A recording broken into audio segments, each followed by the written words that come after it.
Today's episode of In the Trenches is brought to you by System 12 Guitar Method. Sign up today at RyanRoxie.com. In the Trenches with Ryan Roxie. Hello, and welcome to another live stream episode of In the Trenches. I am your host, Ryan Roxie. What is happening? My voice sounds a little bit low today. That's cool. All right. I'm loving it. What am I doing here? I'm getting ready for tour. And I was telling our guests before I went on that this is my last week of just like non-maintenance. All right. You know, next week when you see us out there on the Alice Cooper tour, I'll trim the beard up. Maybe I'll put a little bit of, I don't know, pencil in there. I don't know. You know, smoke and mirrors, folks, smoke and mirrors. But that's what we are here at In the Trenches. We're all smoke and mirrors. And if you are not seeing us, that means you are listening to us on one of the audio broadcasts. Thank you very much for doing that. But where we really want you is in our YouTube official channel. That's Ryan Roxie Official on our YouTube. Hit that subscribe button right there if this is your first time watching our podcast, because we love for you to not just see us, but be part of the live chat that each and every week is bubbling with comments, and it's a cool community out there. And like I say, when we go out on the road, we take that community out on the road with us. But if you can't make it out to a show because you're halfway around the world, you always have us here in the trenches. And we become one big family through show after show and rock show after rock show. So let's dive into it. What do you say? Because today is one of those days where I get to talk about one of my favorite things, Alice Cooper history. Why is it one of my favorite things? Because I'm part of it. And our guest today knows a thing or two about the ACB legacy. So much so, we are here to talk about the documentary Alice Cooper, Killer at 50, The Tale of the Octopus and the Snake. But that's not all we're here to talk about. We're here to talk about their media company that they have. Her and her husband have a media company that they just put together a few years ago called the Rocks Network that's doing a really good work. Stuff like what we're doing right now, podcast, trying to get the word of rock and roll music out there and carrying the torch, if you will. And of course, we might dip our toe into the world of the occult. So would you please welcome into the trenches, CARRIE-ANNE Grove. Hello, Carrie. Hello, Brian, and a very good morning to you. Well, is it morning for you? Because you're in the UK, right? No, it's just coming up to a very early evening for us. All right. So I was going to say this Roxy old fashioned doesn't scream good morning. It's not a Bloody Mary. Let me tell you that, folks. It's 5 o'clock somewhere. Exactly. That's what I always say. You are in the UK, Carrie. Indeed. And I can tell you are in your studio right now Yes. that you have with Rocks Media Group. I'm going to talk about Rocks Media Group, but we like to do this thing called going back to get forward, because we have to find a little bit out about the past so we can concentrate on the present and the future. So, Vic, what do you say? Go ahead.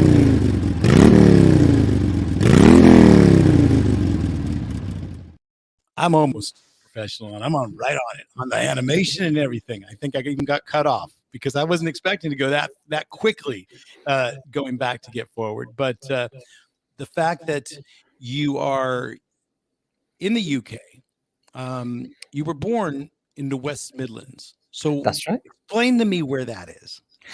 Right. For if I say to you Birmingham, right in the center of the United Kingdom, literally Wolverhampton, where I was born and live, is the exact center of the UK. Okay, so all you really had to say then, you could have just said KK Downing, and you could have just said, hey, it's where Judas Priest is from. It's where Black Sabbath is from, and it's where KK does still live. He lives literally 30-40 minutes away from me. Wow. And Wolverhampton as well. There's, I believe, the guitarist from The Move, Ron Wood. Yeah. Ron Wood lives or is from around that area, because I He remember he is, playing yeah. a club in Wolverhampton where they actually had a Ron Wood room, a Ron Wood sort of lounge, if you will, that had a bunch of pictures around him, of him around. It's And still there today. there it is. You know that club I'm talking about? Oh, very well. It's called the Robin 2 in Bilston.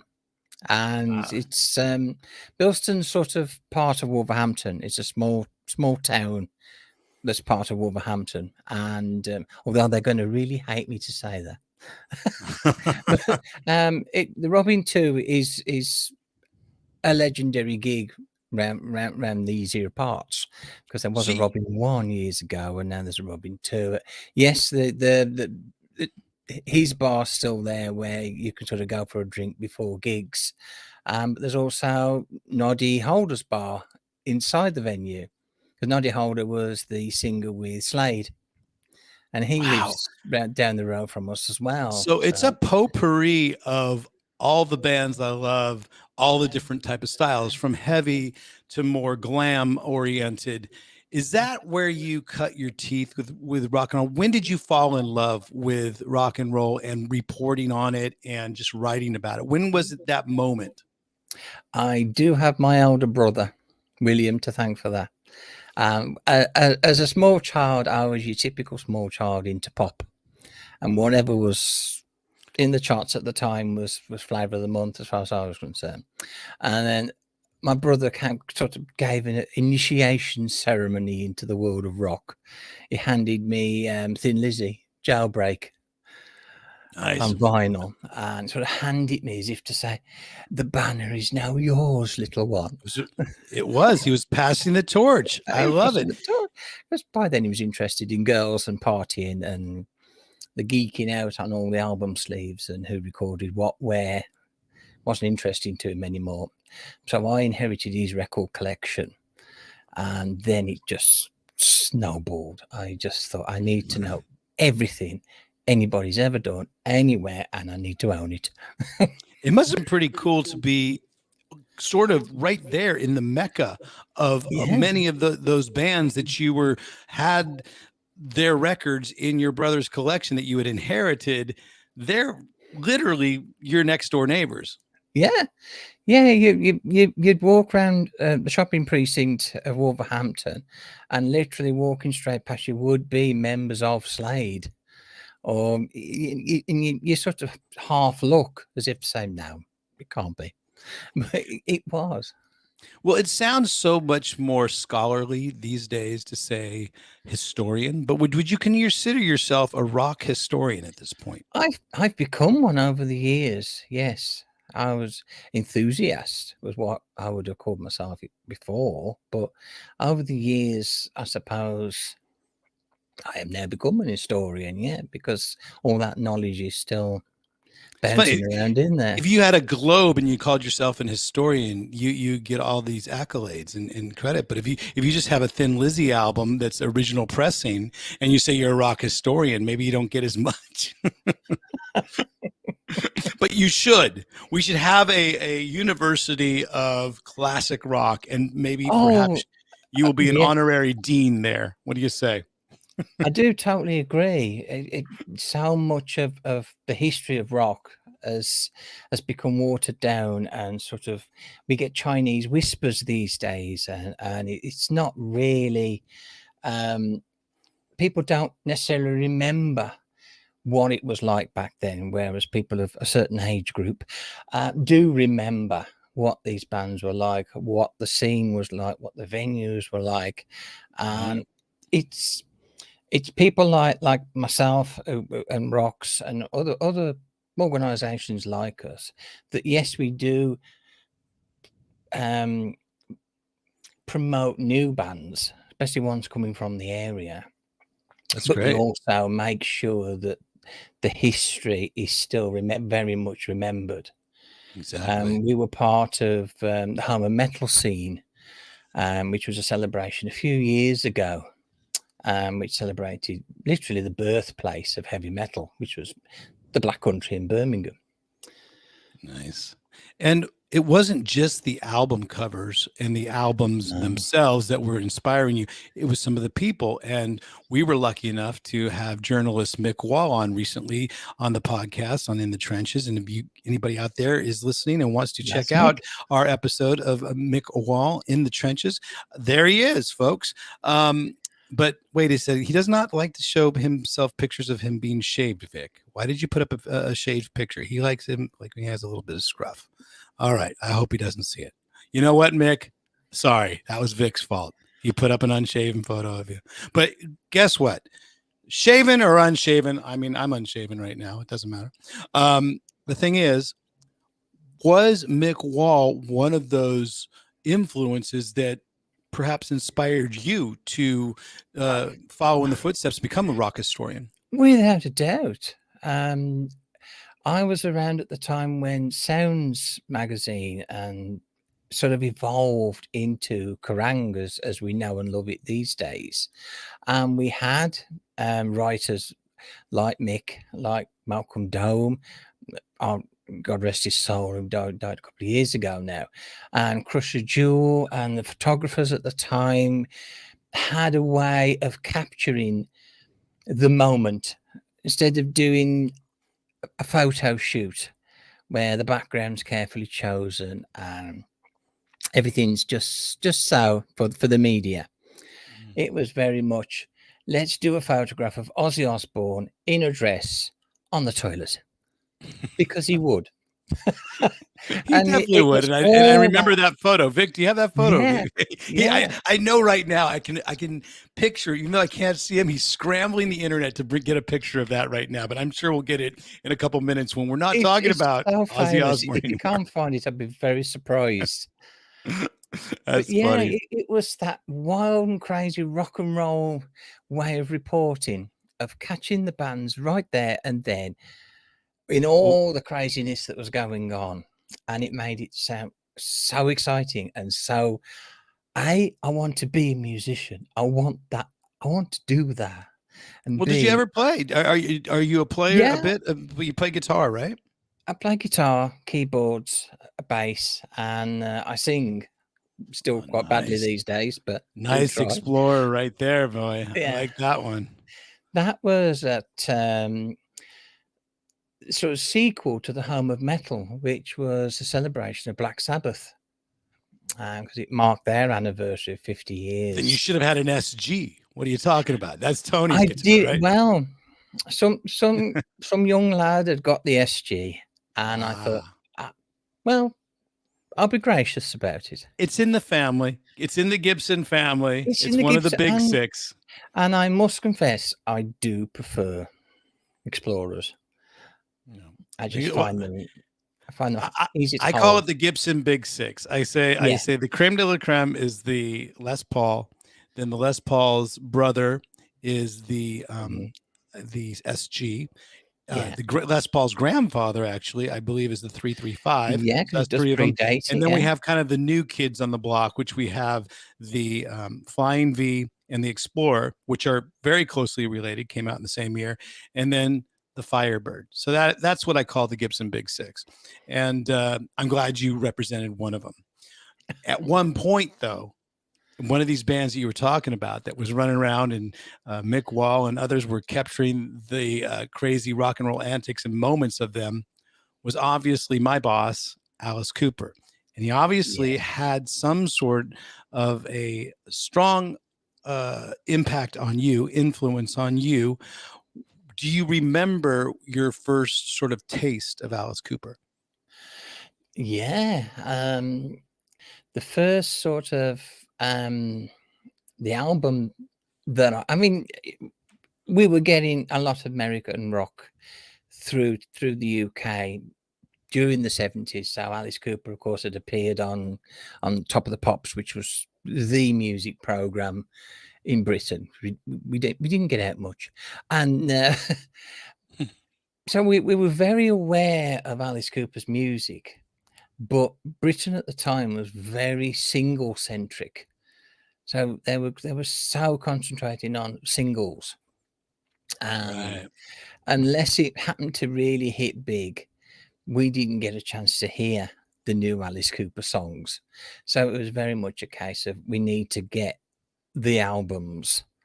And the first one I actually bought was $1 Billion Babies. Okay, so yeah, and that one I just thought this is the epitome of the glam rock scene intermixing with the vaudeville, intermixing with all the darker rock that's coming out from Blue Oyster Cult and from Blue Cheer and Black Sabbath, and it was kind of molding it all into one package that you could say, yeah, I'm getting this, I dig this. And so I was a fan ever since. And from there, you were able to go back and check out some of the earlier records, which obviously one of the biggest records that seemed to have a huge impact and influence on you was the 1972 album Killer. And you recently produced a documentary about that said album Killer. There it is right there. That's right. Amazing, great songs on that. Under My Wheels being one of them. I just had that on one of my Instagram stories. And again, if you are listening to us on one of the audio broadcasts, we have a lot of nice visuals that are happening up here on our YouTube official channel. So we do want you to hit that subscribe button and go hang out in the live chat room and sort of ask your questions for Carrie. And if you have any questions, obviously about Alice Cooper's 1972 album Killer, two good authorities right here, because I think I've played almost every song off that album. Fire away, and I'll do my best to answer if I can. Well, you interviewed original drummer Neil Smith, and we were lucky again to have Neil Smith on the podcast as well earlier on. But tell us about this project and tell us about how this album, Alice Cooper, or this movie documentary, Alice Cooper Killer at 50, came about. We were approached by Pale Wizard Records, and they have recently released a tribute covers album of the songs from Killer. And as soon as I heard one or two of the songs from the promo that I got sent, I thought, they've got it. It would have been easy to rehash Killer. It would have been easy to get a load of A-list musicians in, perform some tribute and sell it for megabucks. That would have been easy. But no, they got new hungry bands, just like Alice Cooper was hungry back then. Absolutely. That's the album cover right there, indeed. They're hungry for success, and they've still got that edge. And we just thought, we've got to do something with this. We've got to run with this, but take it further. It's no good just talking about this tribute album and then leaving it there, because especially the younger audiences, they might never really go back through Alice's catalogue and check out Killer and $1 Billion and Pretty's for You and see where it evolved into and evolved from. Yeah. So see where the roots lie. Yeah, because it was a product of the earlier stuff that Alice had done, because they were building up, I think, to Killer. You could hear it sort of coming through the earlier stuff, but almost as if he was being kept back by the record companies. And well, don't get too dark, don't get too heavy, because we're going to scare the shit out the radio. and I think by then, I think they were ready to say, this is going out as it is, and people are either going to dig it or they're not. Well, I thought one of the best things about it was that on the radio, when you listen to the songs, it sounded like a lot of straight ahead garage band, sort of garage rock, if you will, kind of rough around the edges, Detroit influence, obviously. No different. It had that. If I could compare it to any bands today, I would say it had a little bit of an indie / vibe to it, because, there's a little bit of Hives in there. There's a little bit of, heavier bands as well in it. Helicopters from I'm just picking up Swedish bands because right now I'm recording to you from the North Pole up here in Sweden. But, I feel that on the radio, they had that sort of rock and roll identity, but people hadn't seen him. And then once they saw him and they saw this whole visual element, it took it to a whole nother level. Yeah, I think once people, especially once they started to see the Alice Cooper show, stage show, that by this time was really starting to evolve, and Alice really got into his stride. I think it was the perfect time when the sort of visual cues of television was joining up with audio. Yeah. I mean, this is years before MTV Videos, Golden Boys, MVD, so or any type of they those videos, hadn't seen this kind of thing other than Horror of Vaudeville, which obviously inspires decades Alice a before great deal. social media, anything like that, of course. So entitled Alice Cooper Killer at 50, there's another subtext to it: the tale of the octopus and the snake.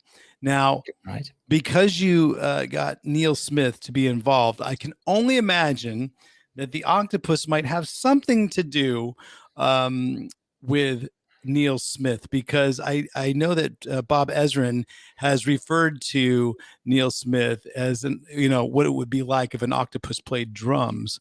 Now, can you explain that title a little bit further? The tale of the octopus and the snake. Who's the octopus? We think we know. Who is the snake? You're absolutely correct. And the octopus is indeed Neil Smith. And when you watched him drum, it was like an octopus. The way he sort of did this, and it almost rolled off from the cymbals onto the snares and back on. It's like an octopus, because there's no discerning movement between rhythm and bass kick. This just seems to roll around. And but if you listen to Neil explain it, Neil would say that he influenced the octopus, not the octopus influencing him. Just so you know. There he is. Yeah, well, I think it was partly because it was very influenced by jazz and big band drumming, and they were great drumming showmen. As for the snake, you could say there's two meanings behind that. Okay. The one meaning being that the snake that's on the front of the album was indeed Neil Smith's pet snake. He used to talk. I did not know that was his pet snake. From the top of my head, I can't remember the snake's name. I know she was female, and I know she had a girl's name. And it was the snake that toured with Alice for many years. We've had a lot of different snakes that have done it. Boa Derek was one. A bunch of different snake names over the years. But I did not know that was his pet snake. Yeah. And so was it Neil that got Alice into that basically gave his pet snake the audition to be in the show? Yeah, it was, absolutely. It was his idea to sort of play with the imagery, I think, of what a snake represents. The snake being the representation of biblical evil, too, also of wisdom. And of course, it's phallic as well in nature. So it worked well with some of the songs that Alice was doing. And snakes weren't bothered, because snakes can't hear anyway. So they don't know what's going on half the time. You know what? Do you believe that, Carrie-Anne? Because they always say, "Oh yeah, cats only see you in black and white, or they only dream in black and white." But wait, no one's ever talked to a cat. Maybe if a snake could speak, it'd be going, Stop doing that! I'm deaf. It's killing my ears." Apparently, she did live to a ripe old age, the snake. But the other sort of something I took away from doing the research behind Killers and the Alice Cooper band in general as it evolved, the snake I perceive more on a level of the industry. The way it was shaping the Alice Cooper band into what they wanted it to sound like. Mm-hmm. So maybe he battled the snake every day. Maybe Alice was the pure apple. Maybe Alice was Adam and Cheryl was Eve. Oh no, we're getting too biblical here. Hold on, folks. There's lots of ways of interpreting it, but you could argue that as and the band were evolving into a commercial entity that all of a sudden the record labels were very interested in. As soon as they identified that Alice Cooper was the main guy, I'm not saying, I mean, the rest of Alice Cooper band still love Alice, and we know they do, and they don't hold anything against Alice Cooper at all for the band split. But the record company certainly has something to do with the band split, and that's kind of Neil's take on it. I see. Well, yeah, and Alice, I mean, very, well played, Alice, I would say. But he, they taking that moniker of like, well, I'll be Alice Cooper. And then there you go. Boom. Which, it shifts over. He took it on, and he took everything on his own there. And absolute credit to Alice Cooper for creating a whole identity for himself. Yeah. And then finding new bandmates who understood what was going on in his head and what he wanted, which was horrible. I'm always impressed at the lineups that Alice was able to procure over the years. I've been lucky to be enough of, be part of enough of them, but I'm talking about those ones that I learned from every single tour, whether it's, a song off From the Inside and we're picking out Rick Nielsen parts and Steve Lukather guitar parts, or you're doing the 80s, sort of era where you can find great guitar combinations and great guitar work from Kane Roberts as well. Absolutely. But then to have that original guitar duo that I was, with Glenn and Michael, what a great guitar duo. But then to replicate that or take it up even to another level with Hunter Wagner, with those two, and then go on to make so many great albums. I'm always very impressed with the bands that Alice puts together. And I'm not saying because I was in one of those bands. Cool. I'm talking before me, pre-Roxy era. It's like I'm just always impressed to learn anything that Steve Hunter has played on, or the great late Dick Wagner. But did you learn any of those songs? Because you started playing guitar at the ripe old age of 16. Yeah. You had a crappy K guitar. Is that what it was? It wasn't that beautiful Gibson Explorer at that point. What is a K guitar? I wish it was. That'd been my first guitar. Now, I actually went out to buy a typewriter for a course that I was due to start in September at college. And instead of coming back with a typewriter, I came back with a K guitar. And this horrible little amp that sounded like a load of bees having sex. And but I loved it. And a load of bees having sex and an octopus playing drums. That sounds like a band right there. Let me tell you. It could be. It's probably punk, I would have thought. But so that was that. And then went on. Did you learn any of these songs off of Killer? I did. I mean, one of the first ones I actually really got into was Desperado, because I love the light and shade. I'm just really got to me. And I mean, Alice dresses it up now as it's an ode to Jim Morrison, but I think it's darker than that. It's about loving someone who has a dark past, who has a dark nature, and that's something that's very appealing, especially to girls. Of course, we always like a bad boy. Alice is the ultimate bad boy. I love that song. I get bummed out whenever that song gets suggested to get into the set list, because I want to do it so bad, and I feel that we do it really well, especially with this lineup.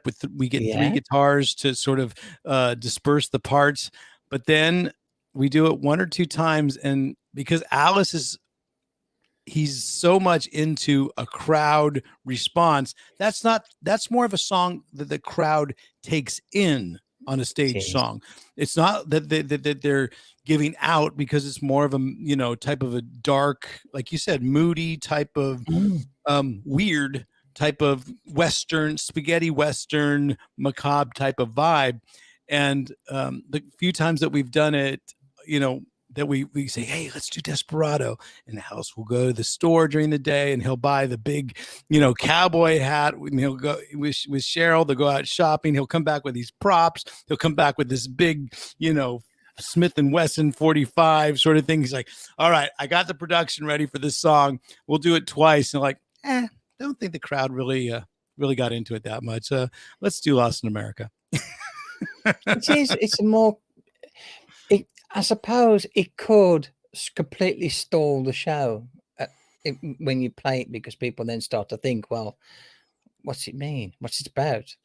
Whereas isn't that the beauty of a rock show? Make people think. Beautiful. I think it is. It's a truly gorgeous song, and it was so well written. Send me back in, CARRIE-ANNE. Send me back in, Coach. I'm gonna go campaign for that song. If you that are in the live chat right now want to hear Desperado sometime on the next tour, let's hear you in the comments. Let's see if you guys want the Alice Cooper band, the current lineup, to replicate Desperado as great as the great original band did on the 1972 Killer album. We are here with CARRIE-ANNE Grove right now. We are going to take a quick break right now, CARRIE-ANNE, if you don't mind, and we will come back with a ton more questions, especially about what you're doing with your Rocks network, and perhaps we might dip our toe a little bit into the occult. Everybody, this is your choice, Mr. Vic. You can put any one of our sponsors up, any one of those commercials, because I'm hearing myself through these lovely Beyerdynamic headphones and the microphone. You have a lovely microphone and a boom stand. So we're trying to be as professional as we can here in the trenches, folks. Appreciate you being around here. Hang out for 2 minutes and 2 seconds. We'll be right back. Come on. Hello, Ryan Roxie here, host of the In the Trenches podcast, and I also play guitar for Alice Cooper. I just wanted to take a second to talk about what mic you're hearing me speak through and what headphones I choose to listen to all my audio with. My go-to podcast and live performance mic is this TG V70 dynamic vocal mic. And when I'm recording acoustic stuff, I'll always mic it up with the Beyerdynamic M160 double ribbon mic. I listen to everything with the DT 1770 Pro headphones unless I'm out and about. That's when the Eventho wireless headphones really make listening to music, podcasts, or any other audio app that's on my phone ultra high fidelity and latency free. Check out their official site or the links below in the description of this video to find out more about what makes Beyerdynamic the musician's choice in pro audio mics and headphones. Now, let's get back into the trenches for some more rock and roll. Enjoy the show. Enjoy the ride. Welcome back to In the Trenches. And I just thought of something, that's a different microphone that I have in the commercial, Vic. We have to retape that commercial, because now this is the M70 Pro. I got a new one. They sent me a new one, and it sounds sultry, doesn't it? It makes the low tones lower and the overall timbre quite nice. Welcome back to In the Trenches. I am your host, Ryan Roxie. We are here with CARRIE-ANNE Grove, talking about the documentary that she made called Alice Cooper Killer at 50, the snake and the tale of the octopus and the snake. Now, was that done? Did you and your husband have a hand in that, or was that all you? My husband John is the Roxy's key researcher.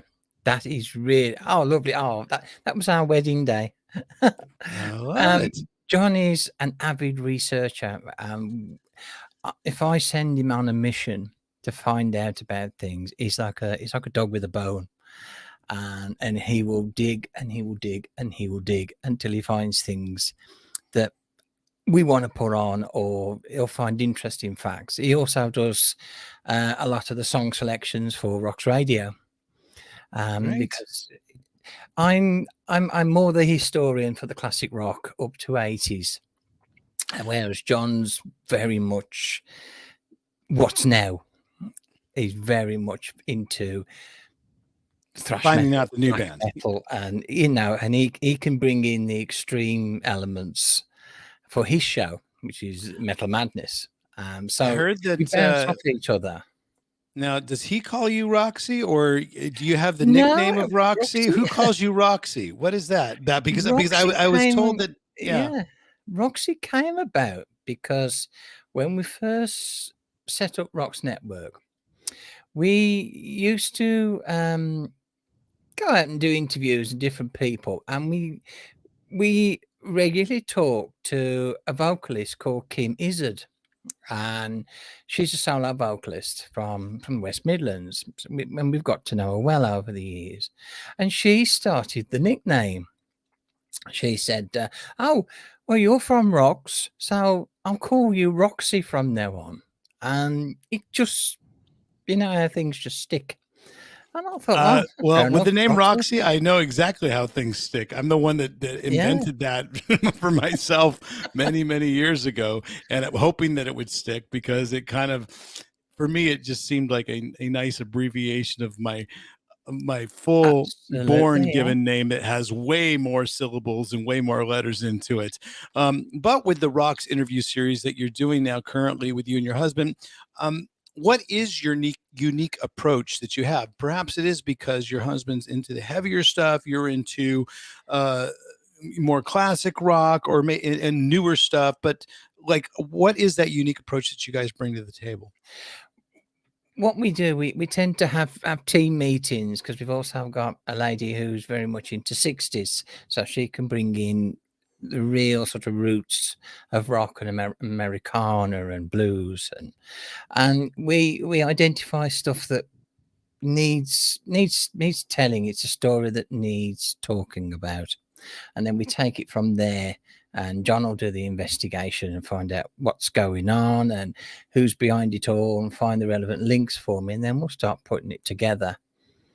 Some stuff's just short interviews. If there's something that we feel a musician or a band want to talk about or want to share.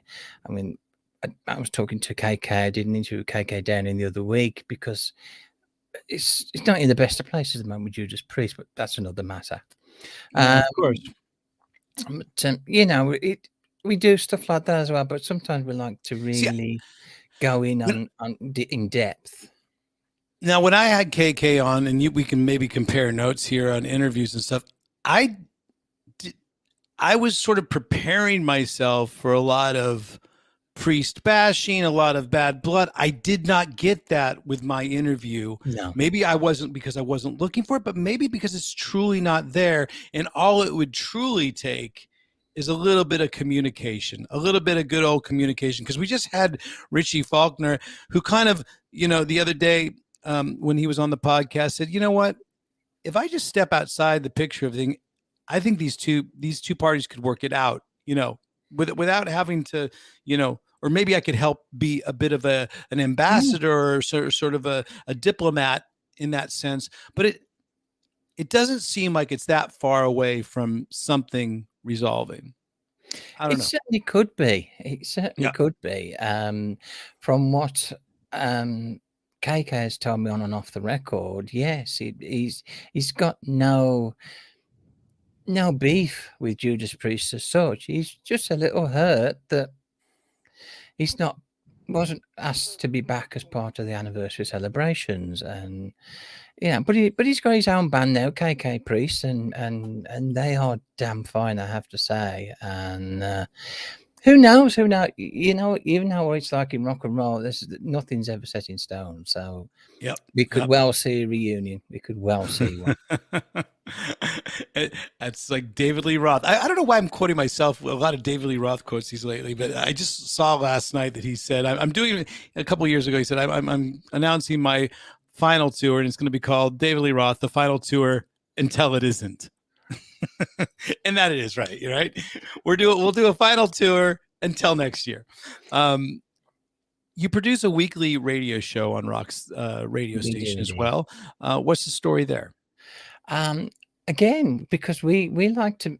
Well, I've got my show, the Roxy Show, on a Friday night, but because ours are all stored online, people can download and stream 24/7, so they're not limited by any time constraints. But there's my show, there's my husband's show, which is more black metal and thrash on a Saturday night. We've also got syndicated shows as well. So we've got a DJ that does a 60s show. We've got a DJ that does the greatest hits of each year from the 70s. So we try and mix it all up.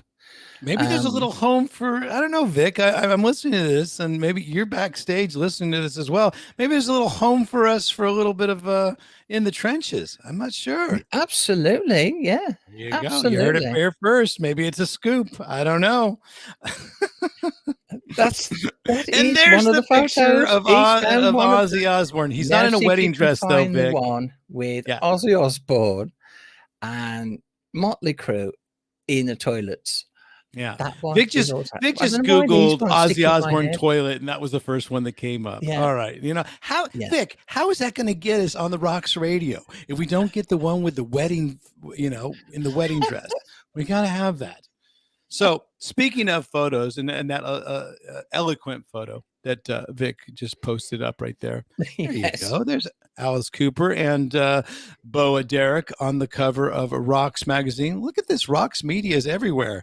Maybe Rocks Media with Ryan Roxie as a little ambassador and in the trenches. What do you say? I don't know. We're campaigning. We're networking. We're doing it all. The thing is about these visuals, you're into photography, just like our colorful and storied producer. Wait, that obviously wasn't my words. That was Joey's words. Our colorful and storied producer, Vic Chalfant. We understand that you, CARRIE-ANNE, are taking photography very seriously. Have you combined your passion for rock music with your professional competence in photography? You can tell I did not write that question because that is completely above my pay grade for actually verbiage. But tell us about your photography. Absolutely. I think the two go together in a lot of ways. I love action photography. I love live photography. I love catching those moments not just on stage but backstage and while the band's warming up, and all those really live moments, and I love catching them. It's almost like somebody catching wildlife or something like that. It's like, yes, I've got that image, and then manipulating it until it looks like something that I like and the musicians like, which doesn't always necessarily mean the same thing, but but it's much more about the candid imagery. I find that much more interesting for me as a photographer, but also for our viewers and our readers. I think that's, and you would love before a pre-show. You would love it pre-show and Alice Cooper show in our dressing room, in the guys' dressing room, which is me, Glenn, myself, Glenn, and Beasto, Chuck Garrick, and Tommy Hendrickson, because we're just walking around kind of being idiots pretty much all the time. And usually Tommy catches a good photo of me in any sort of given bathroom. I'm not on the toilet like Ozzy was, but I am. We do a series of shots whenever we can find a dressing room that has a nice shower. I don't know, we find something about those tiled backgrounds being good. So I'll take a photo on his camera, he'll take a photo on my camera, which we actually mean phone. So it works out good that way. But nothing like our colorful and storied producer, Vic Chalfant, who actually does take a lot of great live photos of us, and he does seem to capture that live moment. A lot of photos that we normally have on the show when it's featuring one of our band members, one of our current lineup band members, or anything, basically Alice Cooper, Vic will put a picture that he's shot pretty much up if he can, if the opportunity's there. And there might be an opportunity, folks, to see some more Vic Chalfant shots, which will be tomorrow on the Reignite podcast, because I will be I'm going a little self-promotion here, CARRIE-ANNE. Sorry about that, but I do have to drop it because I saw in the comments that they were talking about the Reignite podcast. I will be on the Reignite podcast tomorrow. Hopefully we'll see you there. It's going to be, I think, 2:00 or 3:00 UK European time. Just check our Instagram stories and check all of our social medias. Of course, Instagram is where we frequent the most. That's at Ryan Roxie. Let's talk about how people can get in touch with CARRIE-ANNE, you and your social media, and how they can find out about Rocks Productions, the Rocks Media Group, and you yourself. Do we have, Vic? There you Those, go. yeah, Look those at are it. the best ways to get hold of myself and anybody who we're essentially a group of volunteers. We don't get any money for Rocks. We don't get a pay slip for Rocks. So it's a network of volunteers. So that's the best way to get in touch with any of us or find out about what we're doing. And from there, from the website, particularly rocksnetwork.co.uk, you can access all of our YouTube videos. You can also access Rocks Radio directly from there, and the Rocks magazine, of course, as well. It's all online, and we give it all away for free because that's what we're all about. We don't make any money. We don't care. It's all about the love of rock at the end of the day. Well, there it is. CARRIE-ANNE definitely passing the torch of rock on to everyone. And Vic, if you can put those links up real quick, I'll say them for the audio broadcast people. That's at Instagram, CARRIE-ANNE Grove. You know what? The hyphen thing, that's what was messing me up all week when I was trying to tag you, those little hyphen things. Yeah. But I'll tell you right now, the place to go, www.rocksnetwork.co.uk. That probably has all of the links right there. Absolutely, it does, to our Instagram as well, where you'll see all of the photography that we do, live bands, and there's loads of videos of live gigs as well. And we try to put at least 2 or 3 songs up from every show we go to, so that people can see, especially new bands. I mean, we will go and also photograph and record a song by the starter band, the guys who open the whole thing, because you never know, you really never know whether they could be the next big thing. They might, and you know what? Here's the chance right now, CARRIE-ANNE. Are there any bands right now that you've been checking out, that you've been taking these low light photography shots of, and taking these capturing the moment type of shots? Any bands from headliners to complete openers that you find is perhaps a diamond in the rough? One band that I really think are amazing, I know I'm biased because they're from the Midlands, but they are called Devil Fire, and they were picked up by Planet Rock and radio shows a couple of years ago, and then over COVID kind of dropped off. But they are an amazing blend of the cult and classic rock era, with some nice, juicy ballads thrown in for good measure. And the guys are so photogenic, and they've got that onstage charisma. So if you're listening out there, people, go and check out a band called Devil Fire. And another hot band is called Mercy and Fire. They're brand new, and they have got all the hunger and anger of early Alice Cooper. There's elements of grunge. There's early elements of punk and proto metal. They're just so good. Devil Fire, folks, and Mercy and Fire, right? Mercy and Fire. Yeah, absolutely. Okay. I love it. So there's 2 strong endorsements from CARRIE-ANNE Grove. We have actually now someone that we'd like to pay tribute to, because we think she's fire as well. It's our fan of the week right now. So Vic, let's run the fan of the week, and I will introduce our big fan.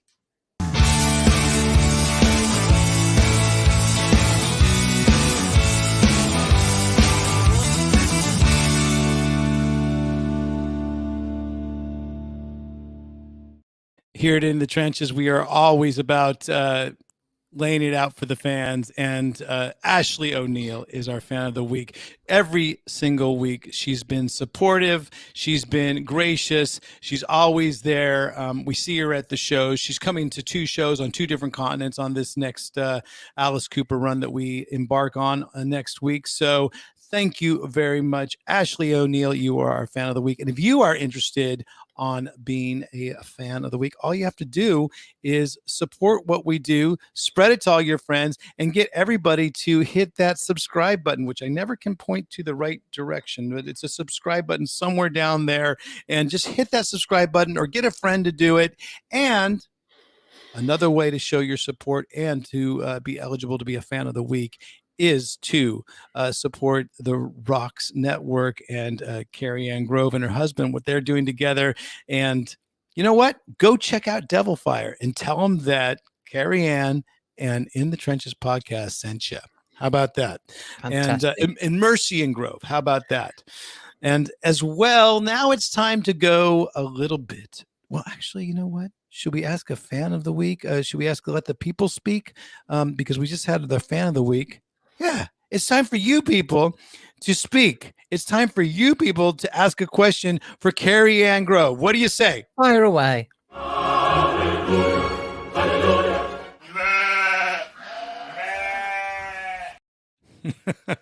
So there's just one question today, and you'll see the way I ask it and the way it's worded that it's obviously not me asking the question, but it's somebody else. But it's actually storied and colorful. I will give you a little hint.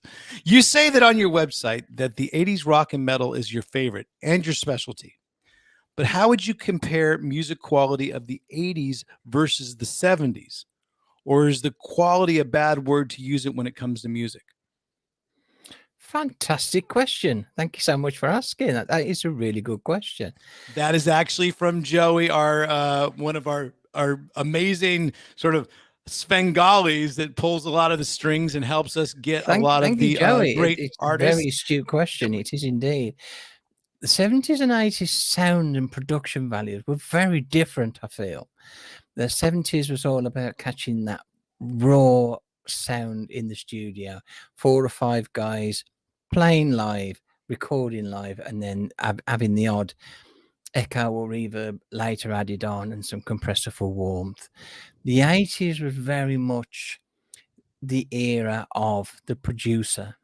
And although there have been some amazing songs produced in the 80s. Some of the finest rock and metal songs ever made were in the 80s. Some did become very, very overproduced.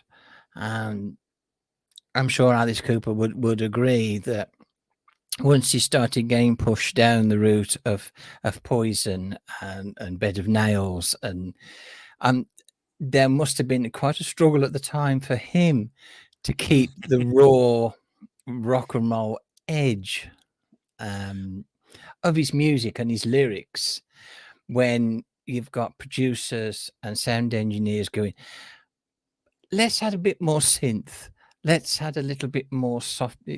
Let's soften the edges. And of course, once things started to get recorded directly onto digital, we lost all of that warmth.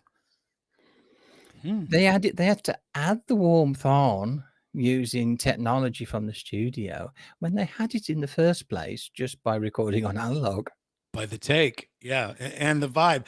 And do you think that because of the technology, things got the cleaner they got, the less vibier they got? They did, yeah. They lost.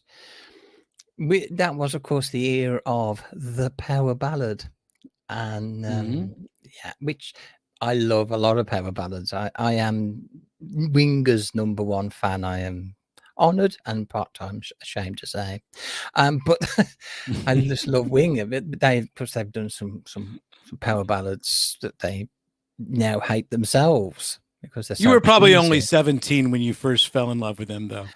I was, and it was the hairy chest. I've got to admit, I first noticed him actually when he toured with Alice. Because he was on the Nightmare Returns tour with Kane. And Love at First Bite, I guess that would be. And I thought, wow. Well, I'll be really honest with you. Winger was just on this Monsters of Rock cruise that we did just recently with Alice Cooper. Thank you, everyone that came out to the Monsters of Rock. A lot of great bands participated in it. Even one of the bands that we're going to be going on tour in just a couple weeks, Buck Cherry, they were on that cruise as well. But Winger was one of the bands at the cruise, and I got to be honest with you, they best sounding band of the cruise. They do kick ass. Yeah. It was a really good show, and of course, I have a special place in my heart for Reb Beach. He was the first guitar player I ever played with in the Alice Cooper band. So, and such a great player, as well as Paul Taylor, and of course, I mean, what can you say about Kip? What can you say about Kip? Except that Kip wouldn't say about himself. There he says the man. See, I do a great Kip Winger, don't you think, folks? I really do a great Kip Winger. Hey, Kip, what's going on, baby? I ain't phoning it in right now, buddy. I ain't phoning it in. I'm actually giving it my all. So here we go. We've found out a few things about CARRIE-ANNE. Found out that her Rocks network is definitely helping out newer bands, as well as carrying on the tradition and spirit of more classic rock bands as well. So thank you for everything that you do. And it's always our pleasure. But we've also found out in our research that you are a noble of Daneland. I am. So indeed. Of course we want to know more. What does that mean? Well, I was born into paganism. I was born a pagan, and I'm actually an elder witch as well, because I worked my way up the ranks. No, I'm quite harmless, really. No, but how? Whoa, okay, Renaissance. This is not at a Renaissance fair. This is something more. That is a ritual. Yeah, that was a ritual that was done. So in your studies and work, you have been very much interested in the occult. In fact, sources tell us that you have held the position of an elder witch. We have to hear about all this. How does noble of Daneland and in being an elder witch factor into your orbit right now? In Britain, there's been a long tradition of witchcraft, as of course in the United States, of course, as well. And it has still carried on very much into modern times. It's now recognized in Britain as a religion again, thank goodness. And I worked my way up the ranks of witchcraft because of my experience and because of my training. And after you've worked for so long as a witch, you then carry the title witch elder, which involves a ceremony and gifts are given to you, and you get a crystal ball, and it's a wonderful ceremony. And then you are a witch elder. So essentially you're put into early retirement, and because you've done your years of service as a witch. All right. I still do potions and crystals and everything when people need it, but I no longer run a club. Potions. You said potions, CARRIE-ANNE. Yes, you heard it on here. Witches still do magic potions. Okay, now I have to ask, because this will go into another area that we like to infiltrate in the show, is never let the truth get in the way of a good story, or fact or fiction. If I say a word, Ouija boards, fact or fiction? Fact. Ouija boards are a fact. I love it. Okay, so are you being the elder witch that you are? Have you held that many rituals involving a Ouija board? Never. Why is that? Does that get sort of passed on to someone else? Is there a Ouija specialist? How does that work? No, not at all. It's there is a clear divide between mediumship, which is the contacting of the dead, and seances and Ouija boards and all the rest of it. Whereas witchcraft is very much keeping the dead on their side of the veil, as we call it. We consider it a bit of a faux pas to start pestering the dead, because we can't remember where we kept our keys. And because you believe it or not, we do get people ask stuff like that and say, I've lost the house keys. Can you ask my granddad? I say, really? How will your granddad know where your keys are? So we don't really, some witches do, but on a personal level, I don't approve, because you never know where that could lead you, because they do work. Don't pester the dead. Yeah. That's sort of a witch's creed. Yeah, we tend to leave the dead where they are, and we wait till Samhain or Halloween, as Americans more commonly know it, October the 31st, and that's our night when we can talk to the dead. We hold a dumb supper, and if they can cross the veil then freely, and we will talk to them, we will share wine with them and food with them. So your Halloween celebrations are completely different than Absolutely, yeah. than some of the ones that I've gone on, because I mean, last time I think I dressed up like, that one costume was really ridiculous. I dressed up as a sperm. I don't see you guys going to costume parties and dressing up as something ridiculous. I see you guys actually having more of a serious type of ritual on that day. It's essentially the original New Year. October the 31st was the end of the traditional year. There was only 10 months before the Romans and the Gregorians stuck in 2 more months to make it 12. So for us, it's a combination of Christmas, New Year's Day, and all the rest thrown into one. So it's very much a celebration, but also a remembrance of people that we've lost. But yeah, it's a very, very special time for us. And I saw very quickly that Vic had put some pictures up, and I think you already answered this question with our talk so far. Potions and crystals, those are facts. Facts. Those are definitely facts. All right. A lot of facts are happening on the podcast today. I might as well just throw one out there. It has to be fiction. Go for it. Flying on a broomstick. Yes. Fact. Oh, all right. We go. But not for the reason that you might think. Okay, please explain this one, because I was for sure that I had one fiction in there, and that like the broomstick had Not been at something. all. Not at all. All witches have a broomstick, and we call them a besom, and it is just a broomstick. You can get them from a hardware store anywhere. It's nothing special.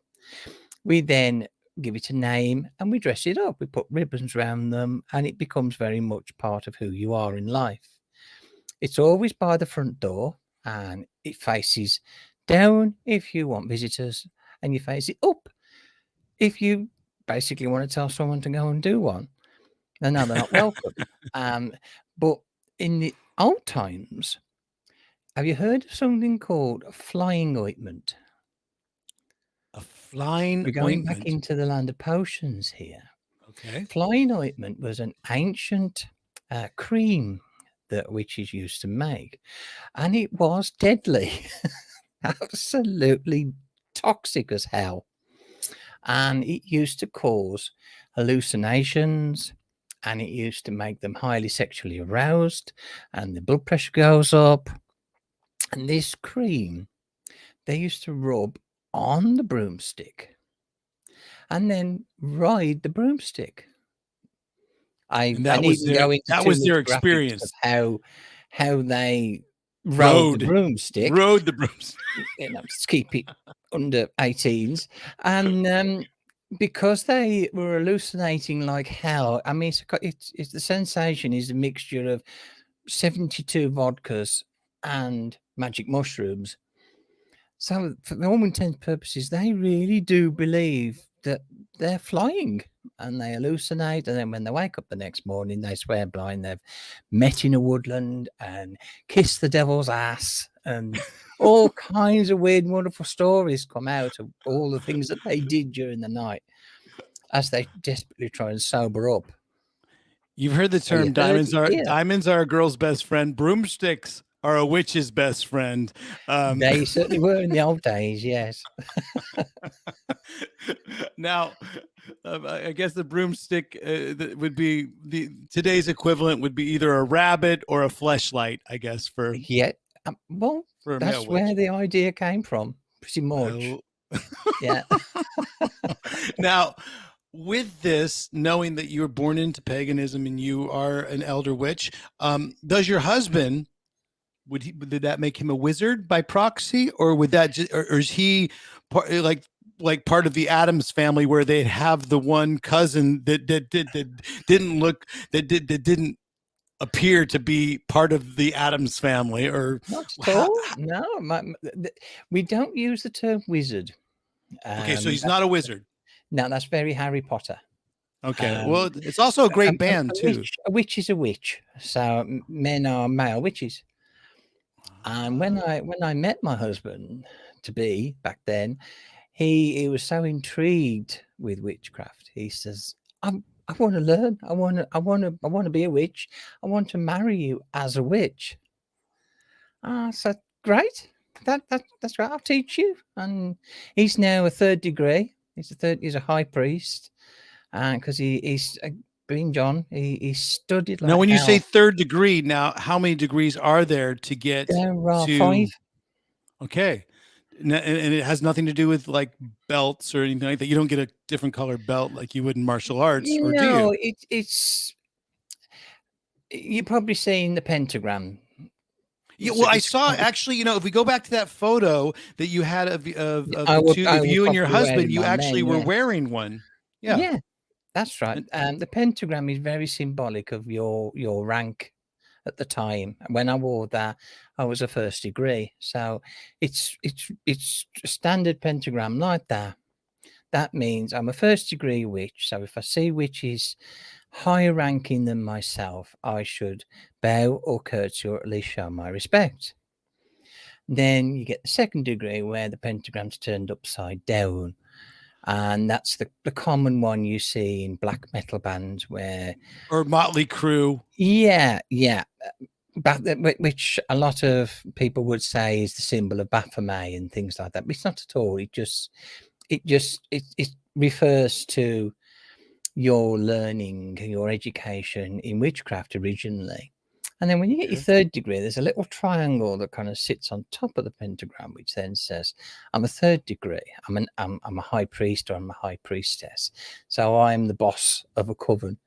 And you have that's what makes you basically the elder witch, or you serve as a high priest or high priestess for some years, running covens, teaching others. And then if your 4th is very contemplative, almost like, if you can imagine, Buddhism or Taoism, where you go very much into yourself and explore yourself and your place in the universe.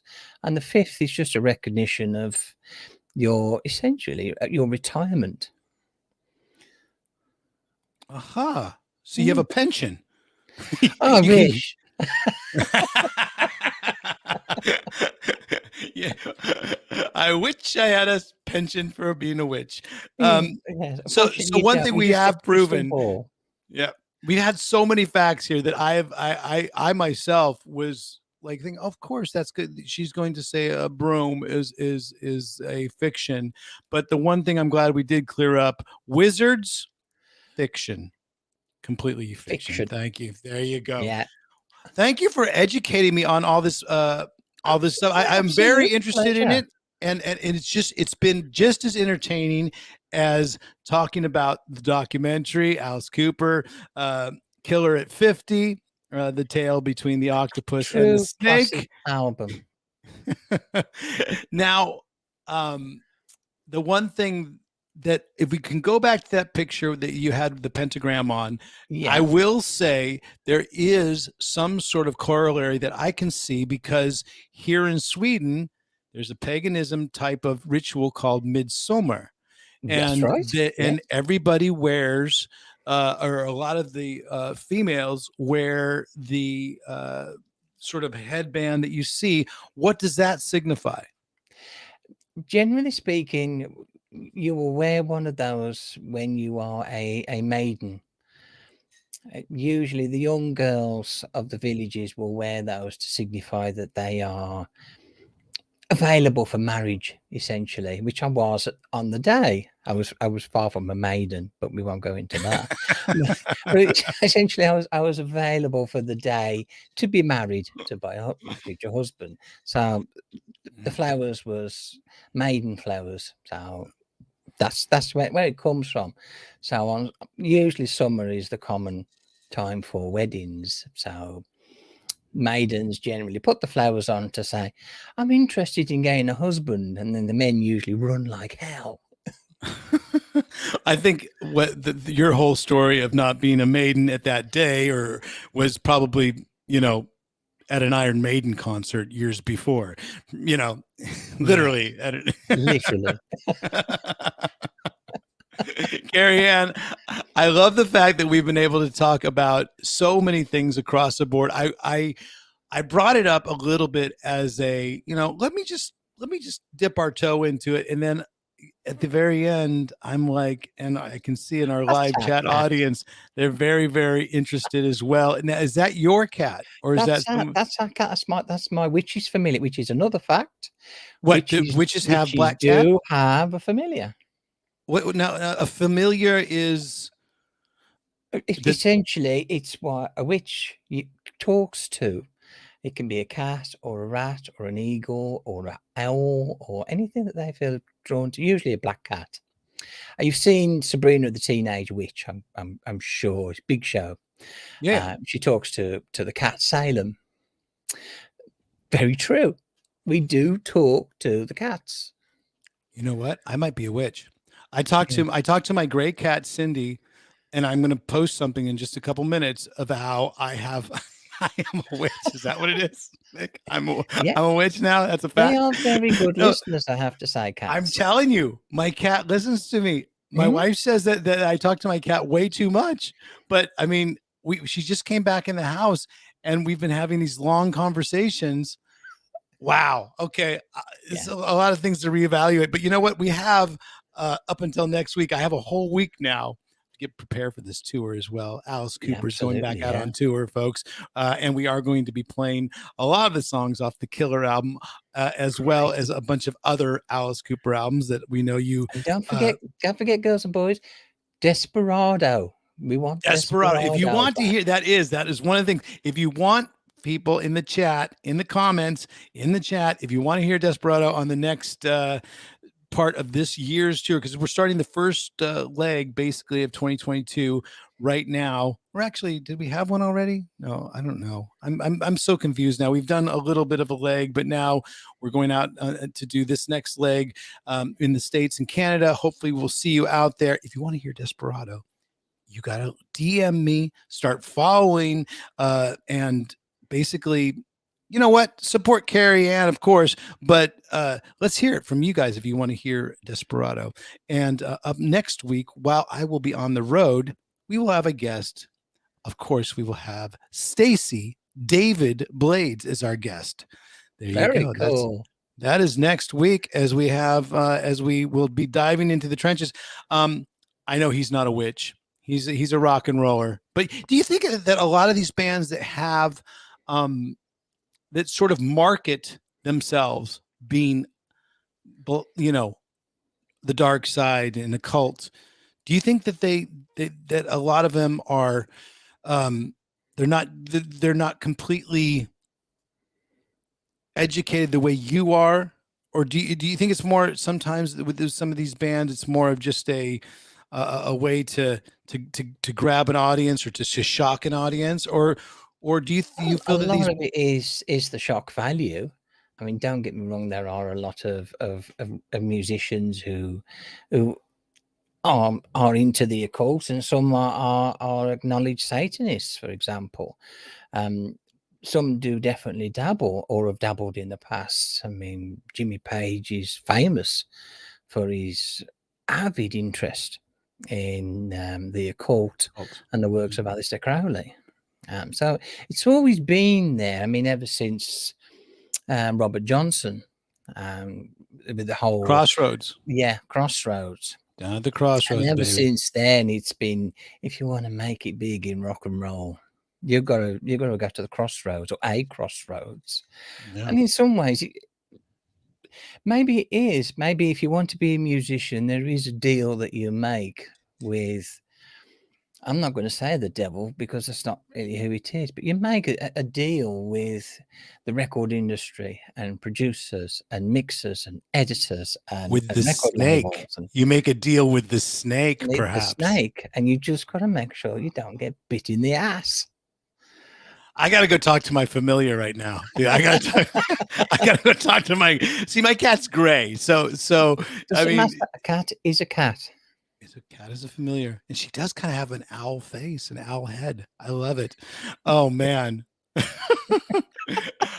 I was gonna say about. I mean, I'm so now enthralled with this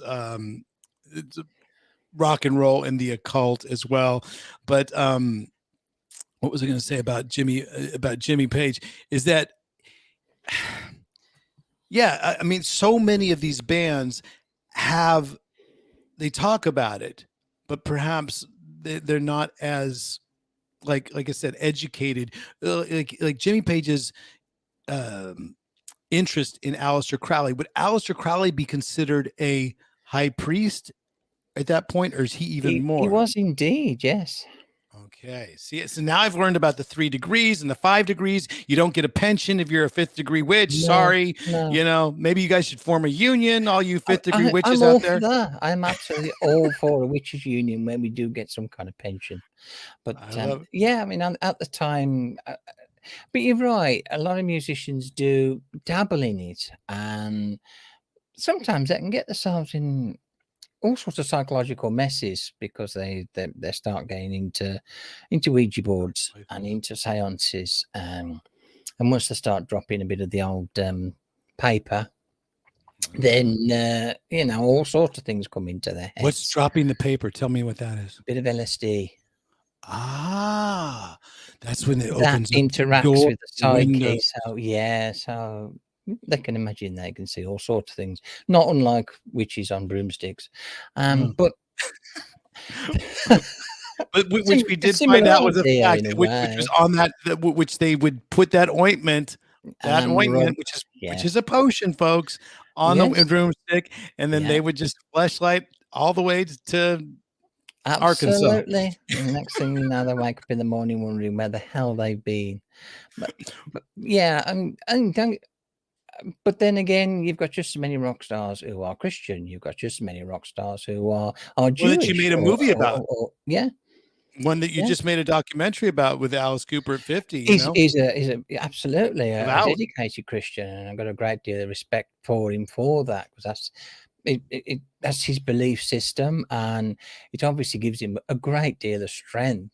And really and truly, that's the value of any religion. If it gives you strength and it gives you a sense of belonging and a sense of purpose and a moral compass, it doesn't really matter what religion you are.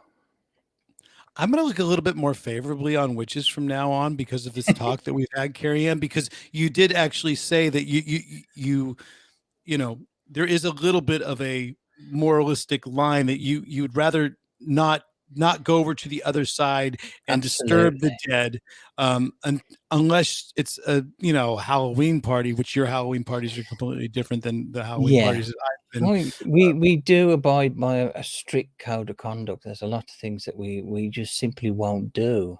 Not dissimilar to the 10 Commandments. I mean, there is the wicked reed, which is essentially the same sort of thing, that we don't do any harm to anybody, because we believe that 3 things will happen back. So it's a self-controlling mechanism in a way. If you do something good for somebody, 3 good things will happen. 3 good things back. So it's in your interest to do. I like that 1 for 3. If you do 1 for 3 deal, that's a tipping point, because 1 for 2, a lot of people will say, it's only, I'm only getting 1 for 2. 1 for 3, people are going to definitely, you know what? I'm happy to. I'm thinking that you have your coven like tight and in order. You have it all. Certainly did, yes. Yeah. And well, like I said, good luck to Rox Media Group as well. Thank you very much, doing Ryan. the great work that you're doing, and of course, we will promote Alice Cooper 50, the tale of the octopus and the snake. And you know what, folks? This has been one of those more than interesting interviews that it started one place ended in another, but we all did it together. And again, Absolutely. It's been so much fun, Ryan. Thank you. It's been great having you, CARRIE-ANNE. Again, big shout out to Ashley O'Neill. If we can put her picture up just one last time. Our fan of the week, Ashley. There you are. Thanks again every single week. We will see you a couple times on this next tour, and hopefully we'll see all of you out there on the road with Alice Cooper in the next few months, whether it's Absolutely. in the U.S. and Canada. And we're coming there to the Midlands. We will certainly be there. And you know what? We're going to be on tour with The Cult. See, it's all connected. The occult meets the cult. I love it. We will talk more later. Everybody, again, next week our guest is Stacey David Blades, and CARRIE-ANNE Grove has been our guest today. Folks, enjoy yourselves. Have a great weekend. I'll see you next week somewhere out on the road. One thing before you all leave. It's good to be the early bird. It's good to be the early bird. I'm going to go talk to my familiar right now, and stay tuned for that. CARRIE-ANNE Grove, thanks for being part of In the Trenches. Thank you very much, everybody in the RGA. Until next week, enjoy the ride. See ya. Peace out. In